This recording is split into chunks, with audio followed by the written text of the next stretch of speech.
मुख्यमंत्री देवेंद्र फडणवीस यांच्या वाढदिवसानिमित्त तसेच दिवंगत माजी उपमुख्यमंत्री अजितदादा पवार यांच्या जयंतीनिमित्त दर्यापूर येथील कृषी भवनात दर्यापूर व अंजनगाव सुर्जी या दोन्ही तालुक्यांसाठी संयुक्त महाराजस्व अभियान शिबिराचे आयोजन करण्यात आले। शासनाकडून निधी उपलब्ध होऊनही कार्यक्रमाच्या नियोजनातील गंभीर त्रुटींमुळे संपूर्ण उपक्रमावर प्रश्नचिन्ह निर्माण झाले आहे। शिबिरात सर्वाधिक संताप व्यक्त झाला तो दिव्यांग नागरिकांच्या झालेल्या हेळसांडीवर। हॉलमध्ये त्यांच्यासाठी कोणतीही स्वतंत्र किंवा सन्मानजनक व्यवस्था नसल्याने अनेक दिव्यांगांना बाहेरच बसून प्रतीक्षा करावी लागली। संवेदनशील शासकीय उपक्रमात अशी परिस्थिती निर्माण झाल्याने प्रशासनाच्या संवेदनशीलतेवर प्रश्न उपस्थित होत आहेत।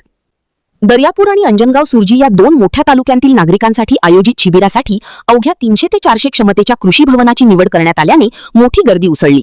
गोंधळ, अपुरी जागा आणि नियोजनाच्या अभावामुळे सुमारे 60 ते 70% नागरिकांना कोणतेही काम न होताच माघारी फिरावे लागल्याचा आरोप करण्यात आला आहे।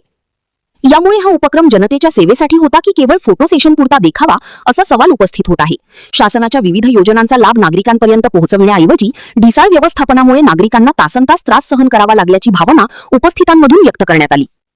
याबाबत भाजप युवा मोर्चाचे शहराध्यक्ष मृणाल पाटील इंगळे यांनी काय म्हटले?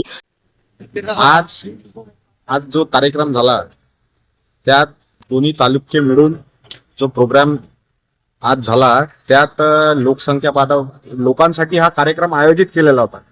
पण इथे हा प्रशासनाचा कार्यक्रम फोटोबाजी करून फक्त काही ट्रॅक्टर वाटप करणे हे करणे बस हा फोटो सेशन साठी कार्यक्रम घेतला गेला का एवढे माझे म्हणणे आहे। आणि दुसरी गोष्ट याचा निधी किती आला आणि हा किती खर्च करण्यात आला याचे तहसीलदार आणि SDO यांनी याचे उत्तर द्यावे। लोकांना अक्षरशः खूप अवहेलना झाली।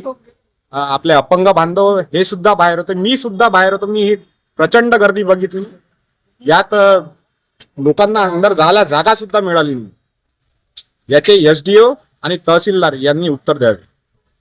त्यांनी प्रशासनाच्या नियोजनावर गंभीर प्रश्न उपस्थित करत शिबिरातील गैरव्यवस्थेची चौकशी करून जबाबदारांवर कारवाई करण्याची मागणी केली आहे।